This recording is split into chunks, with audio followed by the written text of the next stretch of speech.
You're listening to the TEPIS Paranormal Talking Point podcast, a show that discusses various aspects of the paranormal world, with paranormal news, ghost stories, interviews, and much more. And without further ado, let's get into some talking points. Hi guys, Scott here from TEPIS Paranormal, and welcome back to the TEPIS Paranormal Talking Point podcast. So in today's episode, we are going to talk about 10 haunted places that you've never heard of.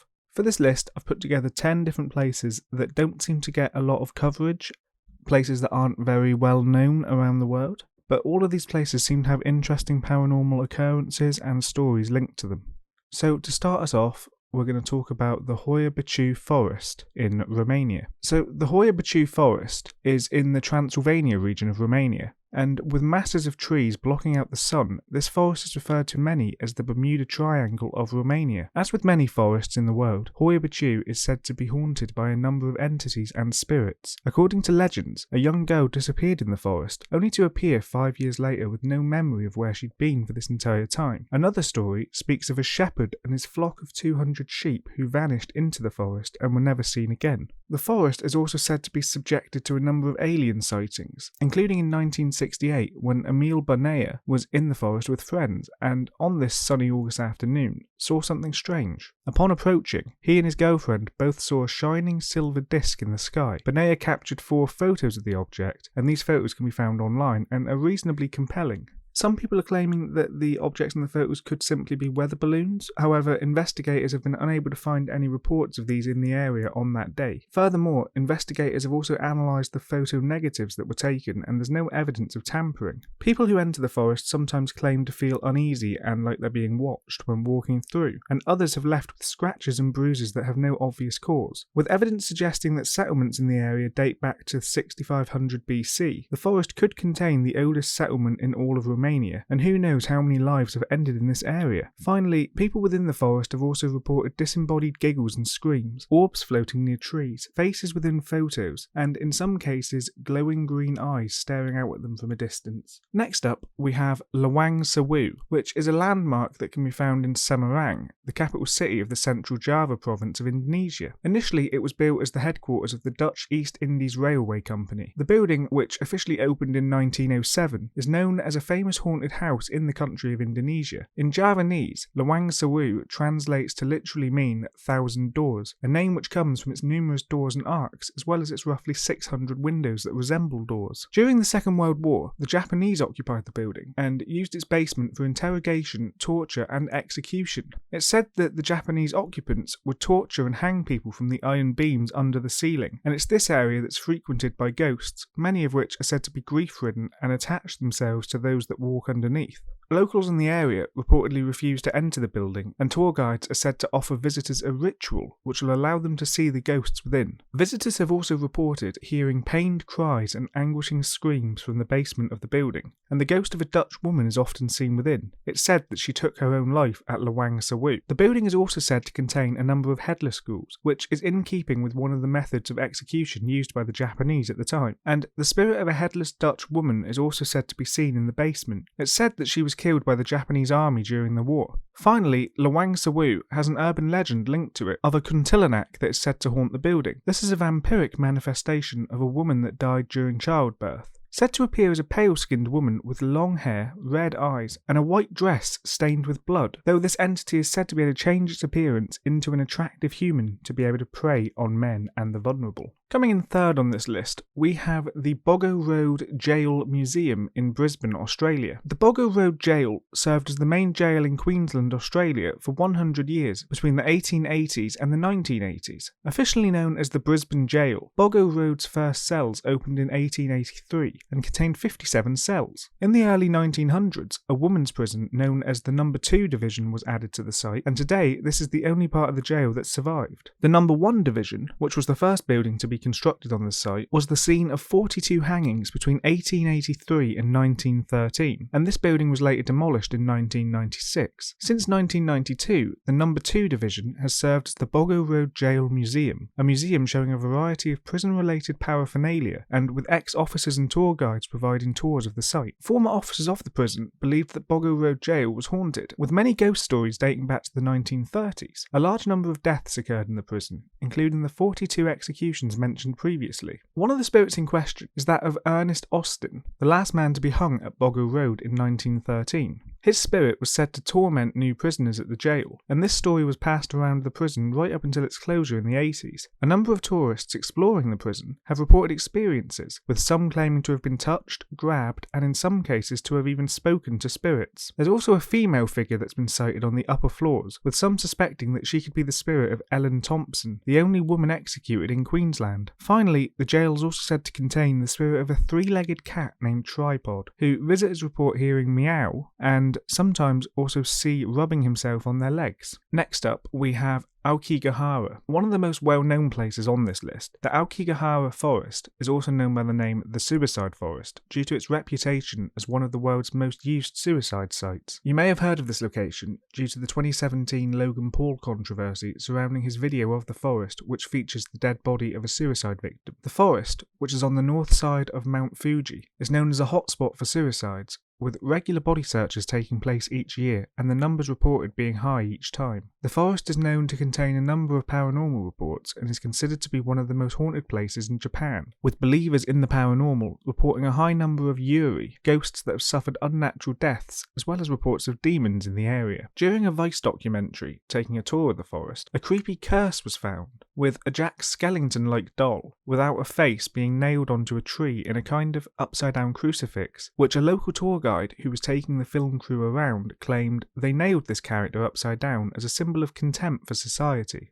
No, it's more like a curse. The curse is nailed in. The forest is also very easy to get lost in. This leads to many tying a string behind them so that they can follow it back out of the woods afterwards. Many that do this report that their string gets cut, with some speculating that this could be the work of demons who don't want them to leave. People also report hearing blood-curdling screams throughout the forest, with some saying that the yuri could be responsible, though I imagine that there could be other explanations for this given the circumstances surrounding the forest. There are also claims of white figures which can be seen darting and drifting between trees in the forest, with American paranormal show Destination Truth capturing one of these on video, which you can find over on YouTube. Finally, monks have set up altars throughout the forest to try and combat what they say is evil spirits haunting the forest and drawing people in to commit suicide. Monk Kiyomo Fukui said that the spirits are calling people here to kill themselves, the spirits of the people who've committed suicide before. Obviously one of the darker places on this list, the suicide forest has quite a negative reputation anyway due to the goings-on that take place there, but could the paranormal activity within be partly responsible for this reputation? Next up we move over to Ireland and we look at Ross Castle.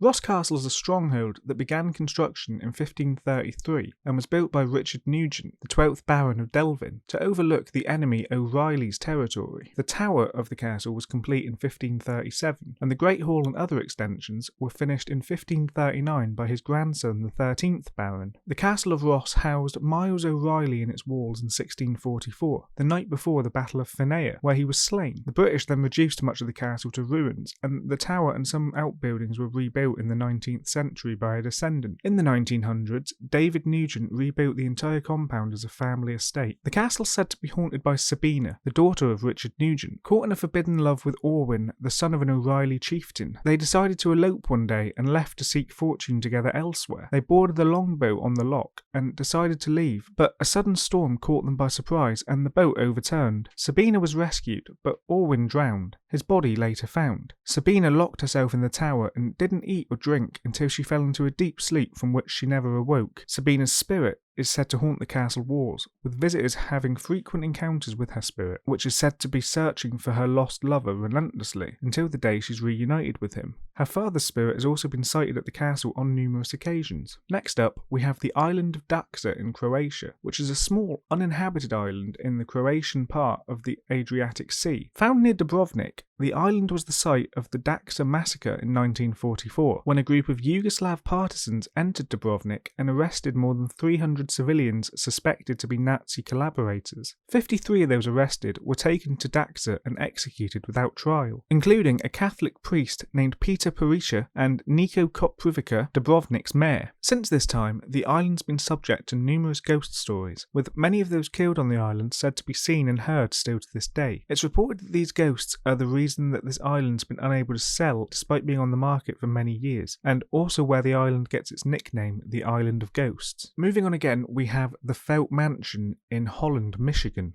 In the early 1900s, Dorf Felt was drawn to the beauty of West Michigan's coastline of Lake Michigan. He decided that he would establish an estate where his family, consisting of his wife Agnes and their 4 daughters and their families, could spend the summer. He developed a dune land into a 1,000-acre farm with a beach house, farmhouse, and a petting zoo. In 1925, he began building the Felt Mansion, which he romantically nicknamed Agnes's house. The house took 3 years to build. However, Agnes passed away in 1928, only 6 weeks after moving in, and Dor joined her a year and a half later. The family kept the house until 1949, but decided to sell it after the Second World War. After the family left, the St. Augustine Seminary, which is a Catholic prep school for young men, purchased the grounds. They turned the carriage house into classrooms, while the mansion itself was used for housing. In the late 1970s, the state of Michigan purchased the property to use as a prison, and a portion of the property was used until 1990, when Laketown Partnership purchased the property for a $1. The mansion is said to be haunted, with staff reporting several unexplained events, such as doors closing and one case of a light that would continuously be turned on, despite having no wiring or electricity going to it. Staff members also reported that a rug that was laid out for Christmas time would be moved upon revisiting the location, with nobody moving it. Paranormal investigators have also visited the site and have reported various activity. The location is also home to the legend of melonheads. Melonheads are beings described as small humanoids with bulbous heads who emerged from hiding and attack people. According to one possible origin story, they were originally children with hydrocephalus who lived at the Junction Insane Asylum near the Felt Mansion. The story explains that after enduring physical and emotional abuse at the asylum, they became feral and were released into the forests surrounding the asylum. However, this has not been confirmed, and sightings do still continue to this day. Next up, we have the Rose Hall Plantation in Montego Bay, Jamaica. Built in the 1770s, Rose Hall is a plantation house in Montego Bay. The land was purchased by Henry Fanning in 1742 and was previously called True Friendship. Henry married Rosa Kelly in 1746, but died soon afterwards, leaving his widow to inherit the estate. She later married George Ashe, who realised Fanning's plan to build Rose Hall. Ashe died in 1752, and Rose married for a 3rd time the following year to Norwood Witter, who lived until 1765.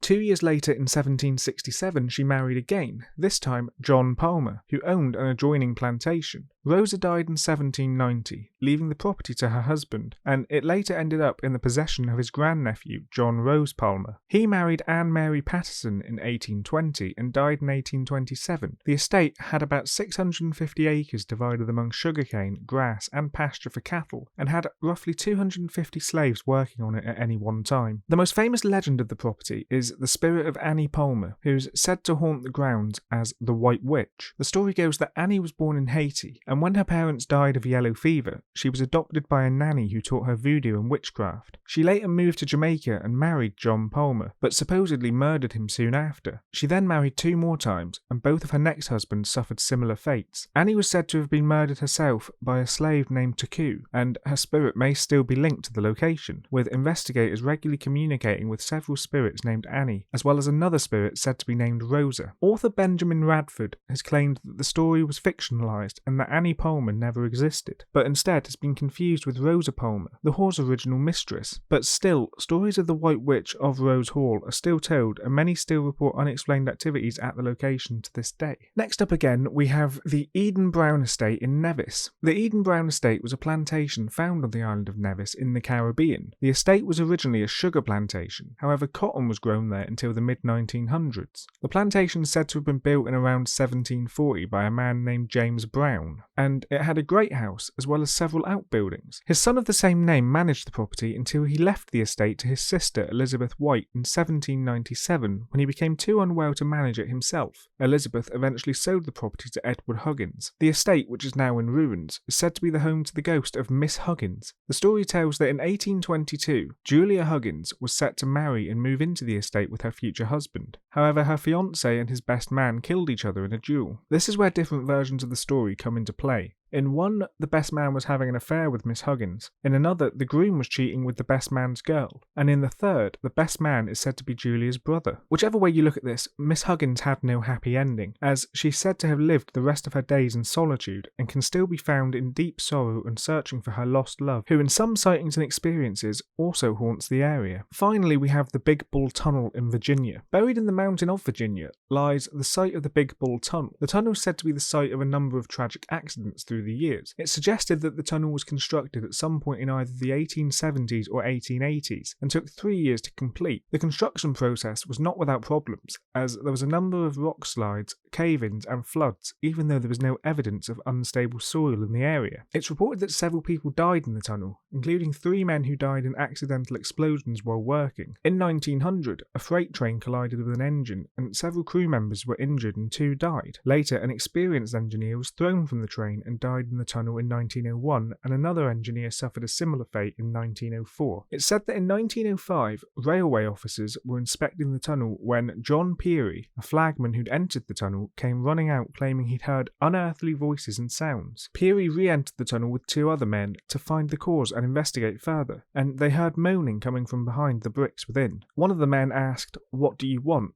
and they all heard a voice reply, "Remove that awful weight from my body," which was then followed by the utterly more terrifying phrase, "They're drinking my blood." The location is still intact and is visitable. However, it is private property and still an active train line, so it's ill-advised that you visit it yourself. So there we have 10 haunted places in the world that you've probably never heard of. If you have heard of any of them, let me know what you think in the comments below, and if you haven't, which of them was your favourite? Which did you enjoy the most? I think for me, the Big Bull Tunnel has a lot of interesting bits to it. The "they're drinking my blood" phrase is quite terrifying and has quite a negative connotation, and I also find the suicide forest in Japan to be very interesting, but obviously deeply sad and emotional. So now that we've completed the list, let's move on to the TEPIS Paranormal News Review.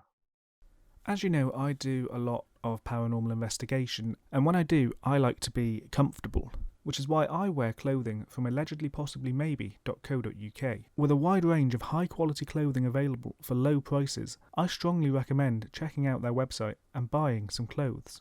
If you enjoy quality clothing, visit allegedlypossiblymaybe.co.uk and use discount code TEPIS at checkout to save 10% on your order. So it's time for the TEPIS Paranormal Talking Point Podcast News Review. To start us off, we've got a headline from May this year, when fans of paranormal left spooked by ghostly figures snapped at ancient church on Loch Corrib. The article goes on to say that fans of the paranormal have been left spooked by a ghostly figure that was caught on camera. The team from Paranormal Supernatural Investigations Ireland took a boat to Inchigoil Island on Loch Corrib and stayed overnight. Early the next morning, they captured a startling image in an archway. They shared the image to Facebook, and they say that they find it to be one of the most interesting captures, as a lot of their followers on Facebook are saying they can see a person with a beard and a hooded cloak. And what they see, people are agreeing with seeing. Now, looking at the picture, it's an archway. It's not a very clear photo. There is what appears to be some sort of figure in the middle of the archway. It could be a figure of a sort of humanoid. I can't really tell because the quality is not great and the colours are very vibrant. But there's definitely something there, even if it isn't necessarily a person. They also claim to have recorded disembodied voices on the island and have said the place was very active. The investigators used tools to detect EMF and EVP phenomenon. One of the members of the group claimed that the EMF devices give us an area where to focus. We'll put our infrared cameras on that area. We'll start taking a lot of pictures with a full spectrum camera. We'll focus on that one area and we'll keep taking videos or pictures. You're hoping to capture either a manifestation or you're going to get some sort of communication through the voice recorders. So the photo in question is again quite interesting, but I'm not overly convinced by it as I can't really make out any sort of detail in it, as it's quite blurry and quite unclear. Next up, we have a story of a woman who has a dream that a little girl hid a necklace in her home and woke up to find it the next day. TikTok user Gina Suave uploaded a video to explain that she bought a new home with her fiancé last year. They didn't find out until after they'd signed for the property to find out that someone had previously died in the house. She said it kind of freaked her out, but they moved in pretending nothing had happened. The first night they were there, they had very little in the house, but while she was asleep, she had a dream of a little girl who took both of her hands and said, "Can I show you something?" When she agreed, they were miraculously teleported to the house. The little girl showed her something in the closet. In the closet was a set of rosary beads, and the next morning she awoke to look in the closet and found the rosary beads there. However, they were not there the previous day. A lot of people online have told her to run from the house and to not stay there. However, I'm unsure. Could this be that she saw rosary beads and then had a dream about them?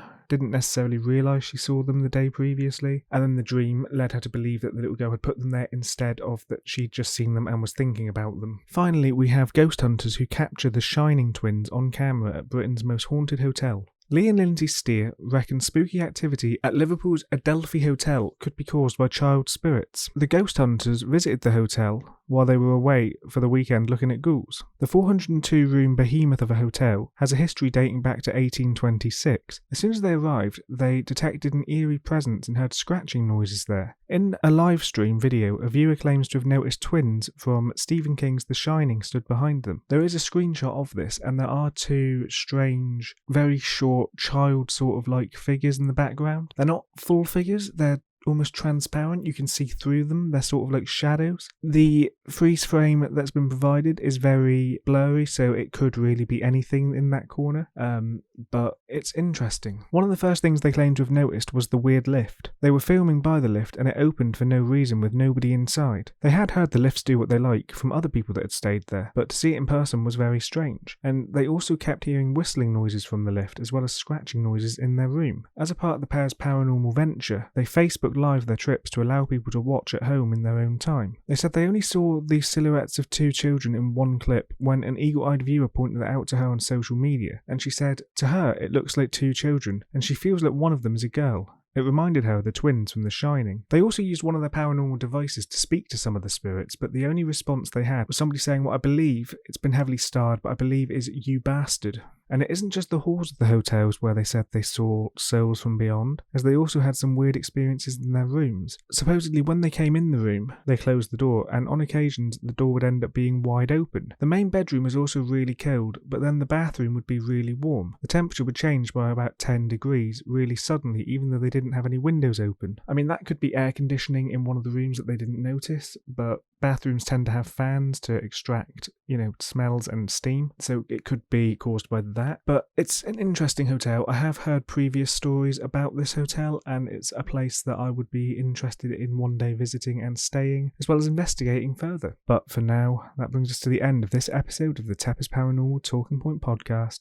Thanks for listening, and I'll see you in the next episode.